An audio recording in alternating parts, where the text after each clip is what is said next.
Hello everyone, it's me, Nate Slater here with my quick spoiler-free review of Kraven the Hunter. The plot of Kraven the Hunter delves into the origins of Sergei Kravenov, a masterful hunter who transforms into a relentless vigilante. The story explores his tumultuous family dynamics, particularly the oppressive influence of his domineering father, while also showcasing his fierce battles against formidable foes, including the superhuman Rhino.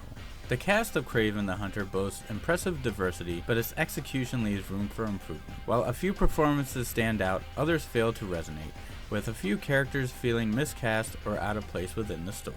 Aaron Taylor Johnson plays as Sergei Kravenov, better known as Kraven, a formidable hunter with a reputation for brutality. Ariana DeBois plays Calypso Izili, a mysterious and powerful voodoo priestess who shares a deep and complex connection with Kraven, serving as both his ally and love interest. Fred Heckinger portrays Dmitry Kravenov, Kraven's estranged half-brother and cunning master of disguise.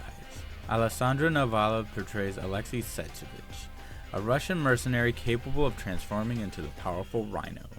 Now, turning our attention away from the main cast, let's take a closer look at some of the supporting characters. Christopher Abbott stars as the Foreigner, a highly skilled assassin hired by Alexei known for his mastery of hypnosis. Russell Crowe takes on the role of Nikolai Kravenov, a ruthless crime lord and the father of Sergei and Dmitry. Finally, Murat Seven plays Omar Aksoy, another deadly assassin hired by Alexei to hunt down and kill Kraven.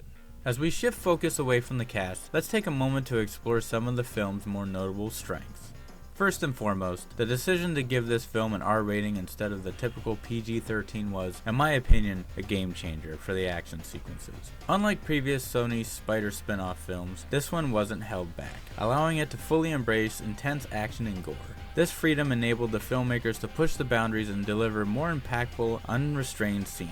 The action set pieces in particular played a significant role in enhancing the film's immersion, making the experience even more engaging. Another aspect that I really enjoyed about this film was how Fred Heckinger's Dmitry Kravenov was given a significant role rather than being sidelined. The film did a great job of slowly building his character, laying the groundwork for his progression and teasing his potential as a major threat in the future.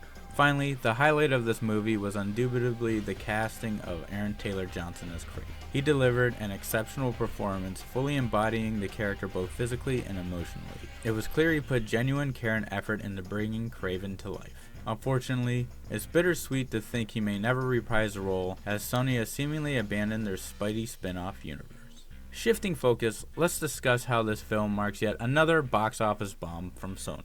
One of the first issues I noticed with this film occurs early on during a flashback scene. When introducing the younger version of Calypso, the filmmakers go to great lengths to emphasize her name. Over the course of what felt like just 2 minutes, her name is repeated nearly 8 times, as if the audience might otherwise forget who she is or fail to recognize her significance to the story. This excessive repetition felt both unnecessary and a bit condescending.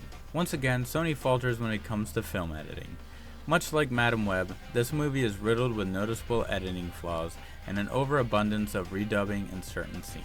The inconsistencies are so glaring that you quickly realize you're watching the same scene repeated, with the added distraction of mismatched lip-sync dialogue. Finally, though surprisingly the least upsetting aspect of this movie for me was how predictable it was to figure out who the true villain was pulling the strings behind the scenes.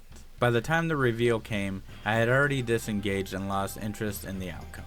In the end, Kraven the Hunter isn't the worst entry into Sony's Spider-Man spin-off universe, but it's certainly far from the best. Sony would have been wiser to focus on Spider-Man's core stories, gradually weaving in villains and supporting characters over time. Instead, they've rushed to spotlight a character unlikely to resonate with casual audiences, gambling on box office success. Unfortunately, this strategy once again misses the mark. I give this movie a 4 out of 10.